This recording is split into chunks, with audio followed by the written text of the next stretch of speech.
Sport, where at least 15 people died yesterday. Here now is the excerpts of what the PS Ministry of Transport had to say a short while ago. It is an accident that claimed the lives of about 17 people just hours after another accident claimed the lives of 15 people. The total number of deaths so far since Saturday has risen to more than 80, with the National Transport and Safety Authority now coming out clear on their road safety campaigns. Just over an hour ago, my colleague Nicholas Ombo was speaking to the safety coordinator from the National Transport and Safety Authority, who is also conducting several road checks on public service vehicles. Our reporter Elvis Koskei is keeping an eye on this exercise. He's now joining us live from Eldred in Uasin Gishu County. Elvis, good afternoon.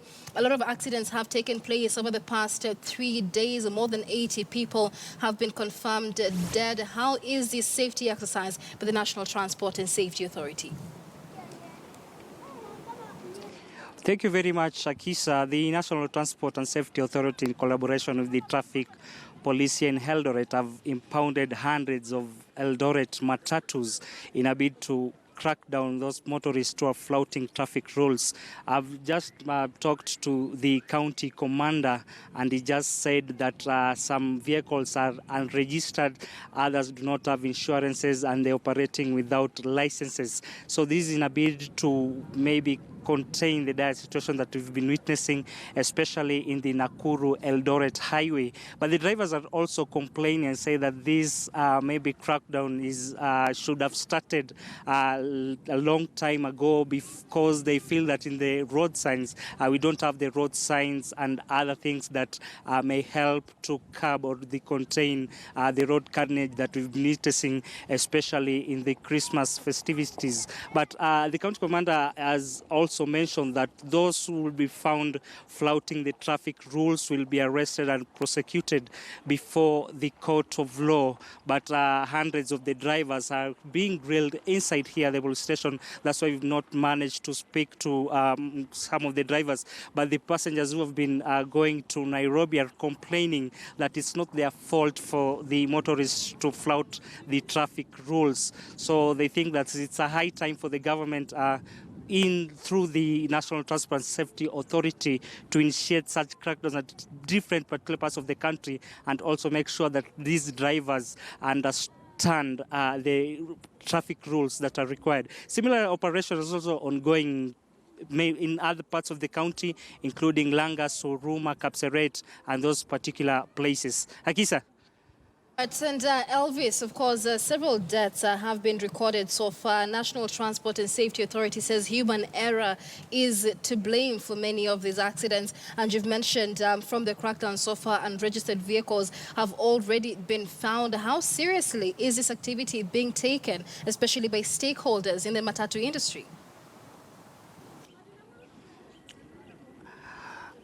I've managed to talk to a few here, and they're saying, of course, it's a human error, but they also think that NTSA is to blame for a similar operation, because some of them mentioned that they were those who were arrested, the drivers who were arrested earlier here at Uasin Gishu County, they say the National Transport and Safety Authority is like a cash cow, because they've been milking millions from them, yet they do not make sure they establish what is important and also what it is allowed in the traffic rules. So we have witnessed in transport, we've witnessed in the grisly road accidents, especially in the Nakuru-Eldoret highway, where more than 100 people have died in the road carnage. But it's something that they say the NTSA should make a good effort and make sure that they follow these initiatives that is required them by the law, but not milking them their ad-earned cash.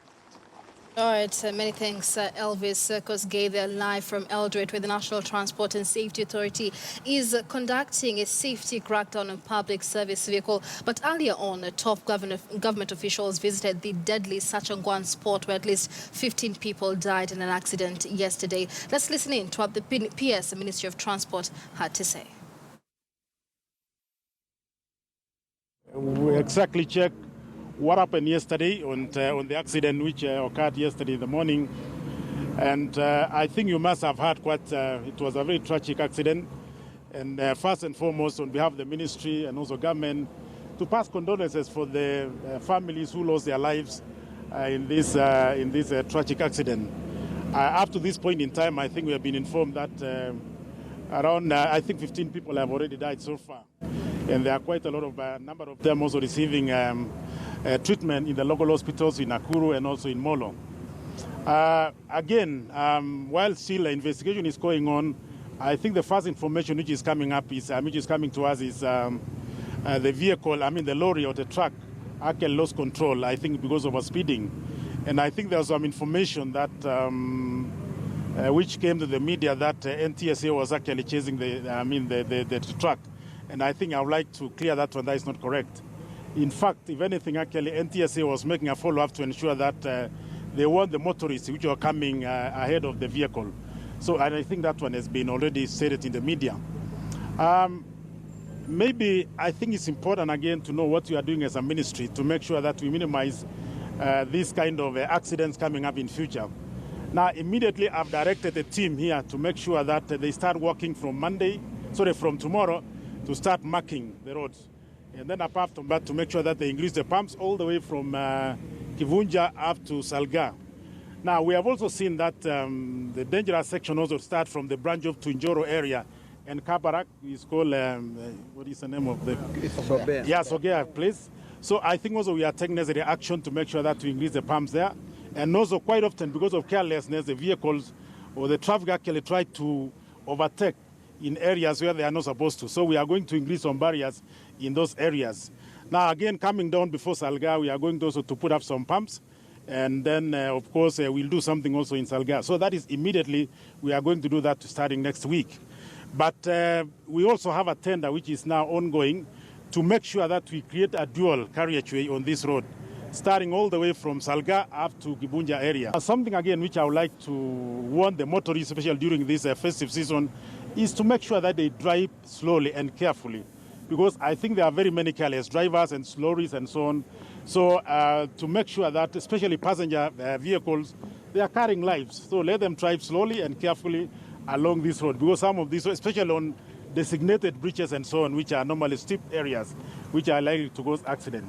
So I think that is where we are. So I've told you what we are going to immediately to do, and then what we are going to do in medium term. And then in the long term, of course, we are going to create a dual rail, a big carriageway, all the way from Nairobi up to Mau Summit. That one is still in evaluation stage. But before that, we cannot be able to allow people actually losing lives. Now, operations at the Dadaab refugee camp came to a standstill last week after hundreds of residents took to the streets calling